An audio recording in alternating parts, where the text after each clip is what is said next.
안녕하세요. 제가 평화사회 선교부원이 되면서 이런 귀한 자리에 또 서게 되게 해주셔서 감사합니다.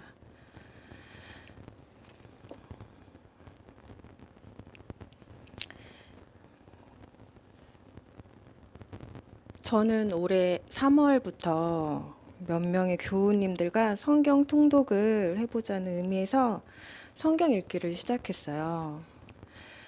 창세기부터 시작해서 지금 시편을 읽고 있거든요. 올해 통독을 목표로 두고 있습니다.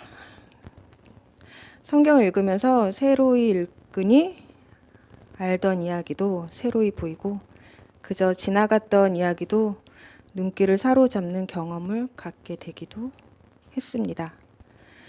그렇게 느낀 마음을 가볍게 나누어 보려고 섰습니다. 평화기억 주일이니 저의 말씀 나누기도 평화로운 마음으로 너그럽게 받아들여 주시길 바랍니다. 창세기에서 남자가 혼자 있는 것이 좋지 아니하니 그를 위하여 돕는 짝을 만들어 주겠다 하시면서 남자에게서 갈빗대 하나를 뽑고 그 자리는 살로 채우시고 뽑아낸 갈빗대로 여자를 만드시죠. 출애굽기에 나오는 인구조사는 여자와 어린아이는 세지 않습니다. 출애굽기 20장 17절에 내 이웃의 아내나 소나 낙이나 탐내지 말아라 고 나오죠. 여자는 소나 낙이나 똑같은 물건으로 취급했습니다.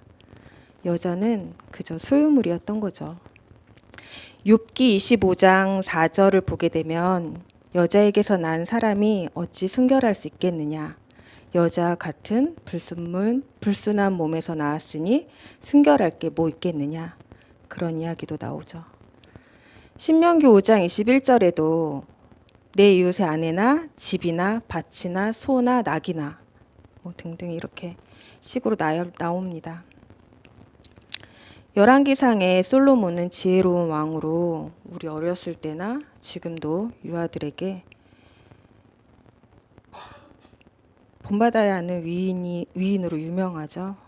하지만 11장 3절에 보면 예루살렘 성전을 지은 솔로몬 왕은 700명의 후궁과 300명의 첩을 거느리고 있다고 해요.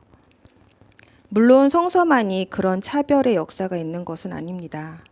우리의 역사를 넘어 전 세계가 이러한 차별의 역사를 갖고 있습니다.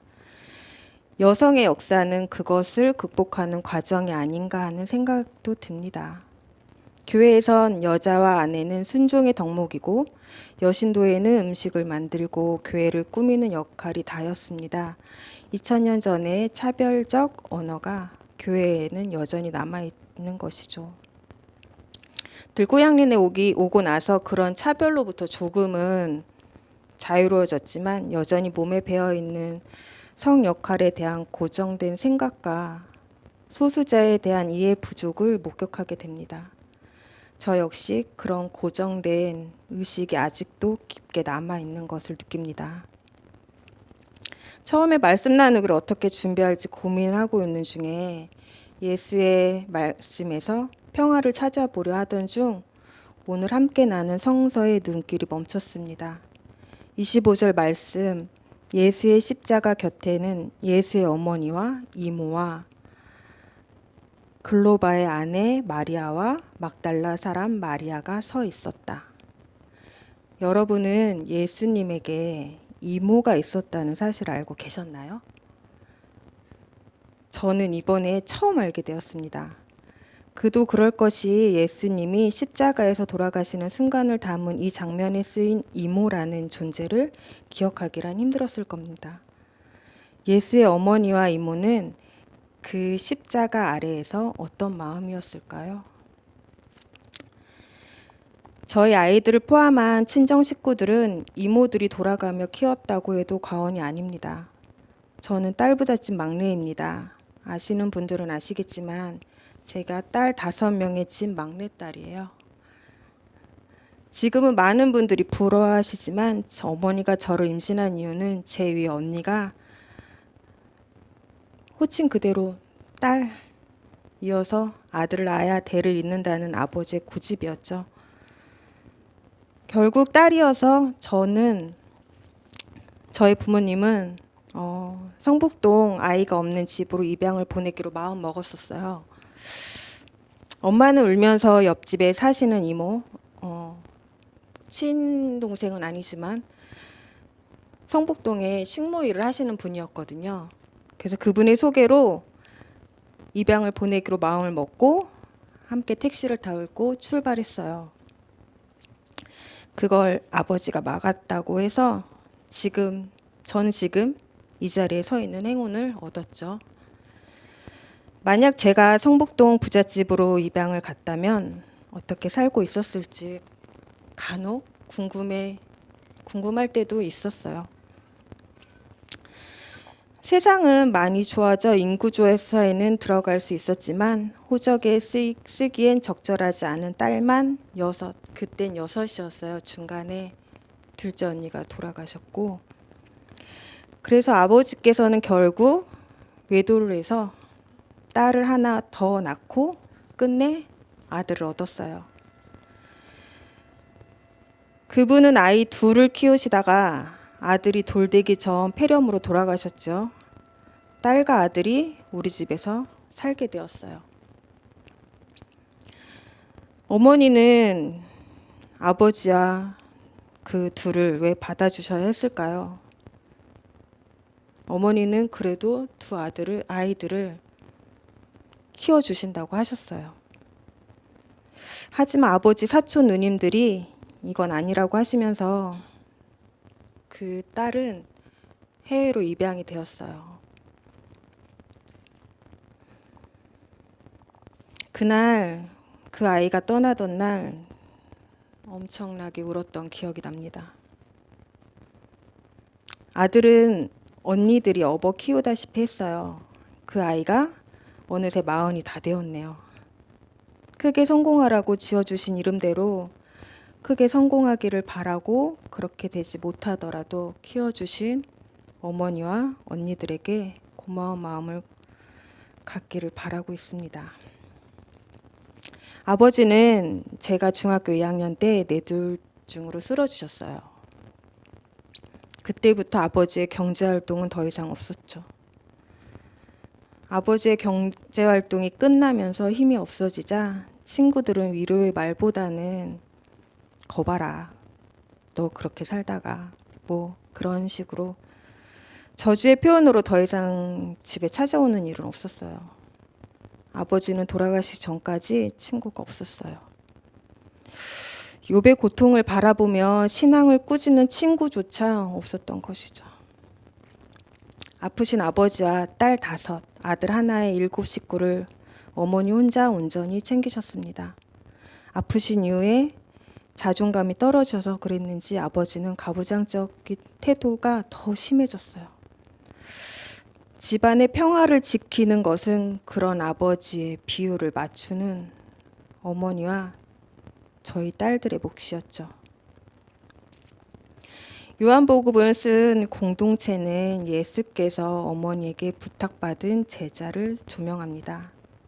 그것은 그 공동체가 예수의 제자라는 인증을 위한 것인지는 잘 모르겠습니다. 하지만 저는 예수님의 죽음 아래를 지키는 어머니와 이모를 목격하고 싶었습니다. 얼마나 사랑하고 있는지를 알기에 그 죽음 앞에선 어머니와 이모의 고통이 마음에 깊이 다가옵니다. 성서를 통해 기독교는 과연 평화의 종교인가 하는 물음표가 생길 때가 많습니다. 그러나 오늘의 저는 이모라는 단어 하나에 우리 가족의 역사를 통한 아픔이 치유되는 것을 느꼈습니다. 사회적 약자들은 성서와 역사 속 이면에 숨겨진 단어를 통해 희망을 품고 있습니다. 정권이 교체되고 나라가 부강해지는 역사 이면에서 한 표가 아닌 하나의 소중한 생명임을 깨닫는 무언가를 이 시대는 남기고 있고, 그렇게 역사는 시대를 초월하여 발전한다고 생각합니다. 오늘은 80도를 맞는 광복절을 기념하는 주일입니다. 안중근 열사의 어머니 조마리아 여사는 아들에게 이런 편지를 남겼습니다. 다른 마음 먹지 말고 죽으라. 옳은 일을 하고 받는 형이니 비겁하게 삶을 구하지 말고. 대의에 죽는 것이 어머니에 대한 효도다. 아마도 마지막 편지가 될 것이다. 너의 수의를 지어 보내니 이 옷을 입고 가거라.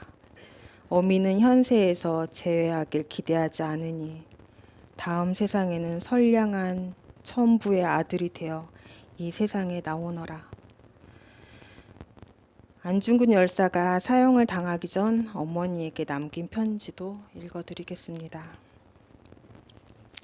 예수를 찬미합니다. 불초한 자식은 감히 한 말씀을 어머님 전에 올리려 합니다. 엎드려 바라옵건대 자식의 막심한 불효와 아침 저녁 문안 인사 못 드림을 용서하여 주옵소서.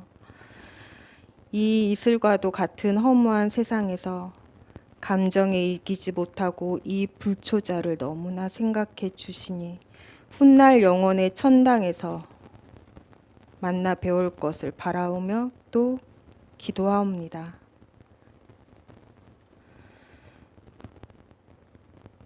이 현세의 일이야말로 모두 주님의 명령에 달려 있으니 마음을 평안히 하옵기를 천만 번 바라올 뿐입니다.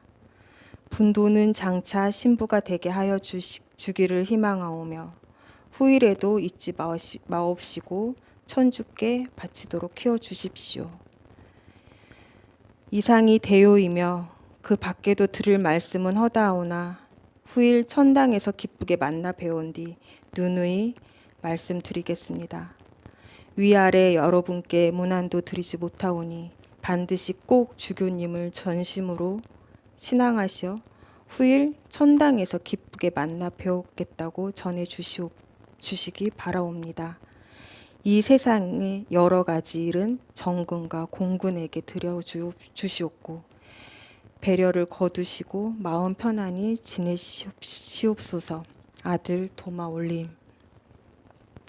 마치 십자가에 달린 예수와 그 아들을 바라보는 마리아를 바라보는 것 같습니다. 남겨진 편지 이면에 어머니와 아들의 그 간절함이 보입니다. 아들아, 제발 좋은 세상에 태어나 하나님의 말씀을 전하는 신부가 되기를 바라는 어머니 마리아의 눈물이 보입니다. 저는 가부장적 역사를 가장 쉽게 보이는 것이 제사 정치라고 생각합니다. 때만 되면 검은 옷 입고 찾아가 향 피우고 절하는 모습이 뉴스에 나올 때 정치적 상황과는 별개로 매우 불편하게 생각됩니다. 아직도 종묘사직의 시대인 듯이 느껴집니다. 하나님께서 우상을 섬기지 말라는 것이 다른 신에게 절하는 행위를 하지 말라는 것이 아니라 나를 섬기듯 내 이웃을 섬기는 것이 신앙이라는 말씀은 아닐까 생각합니다. 이름을 남기고 그 이름에 절하는 승리의 역사에 배제된 어머니와 이모들의 이야기가 승리 뒤에 숨겨진 약자들의 목소리를 듣는 것이야말로 진정한 평화에 이르는 길이 아닐까 생각합니다. 우리 교회는 이모 교회라고 해도 될 정도로 모두가 이모가 되는 교회입니다. 우리 교회에서 성장한 우리 아이들도 교회 이모들의 사랑을 여전히 기억하고 있습니다. 어린 들꽃님들은 성장하며 세상을 바라보는 시각은 바뀔 수 있을지 모르지만 이모들의 사랑은 남아 사람을 귀히 여기는 태도가 남아 있을 것입니다. 작지만 잊혀지지 않는 사랑이 끝내 평화를 이룰 것이라고 생각합니다. 영국에서 처음으로 여성이자 성소수자인 대주교가 탄생했다는 소식을 들었습니다.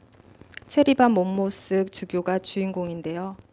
선임된 직후 오랜 기간 숨겨왔던 동성 동반자 웬디 다이아몬드의 존재를 공개하였다고 합니다.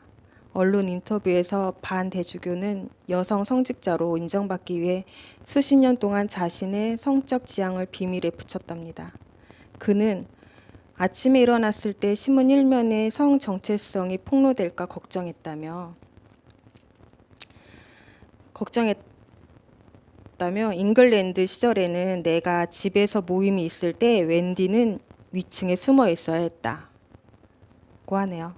그는 이제는 웬디가 어디나 함께한다. 미사를 진행할 때도 그냥 평범할 뿐이다. 라고 했습니다. 이 주교가 성사 안에서 가족의 응원과 웬디의 사랑을 통해서 주님의 사랑과 평화를 발견하였기에 가능한 용기라고 생각합니다. 성서는 하나님의 이름을 빌려 승리한 역사를 담아낸 책이 아니라 성소수자도 하나님의 사랑을 전할 수 있음을 깨닫게 되는 거룩함이 담겼다고 전하고 싶습니다. 모두 평화의 한 주가 되시길 바라며 말씀을 마치겠습니다.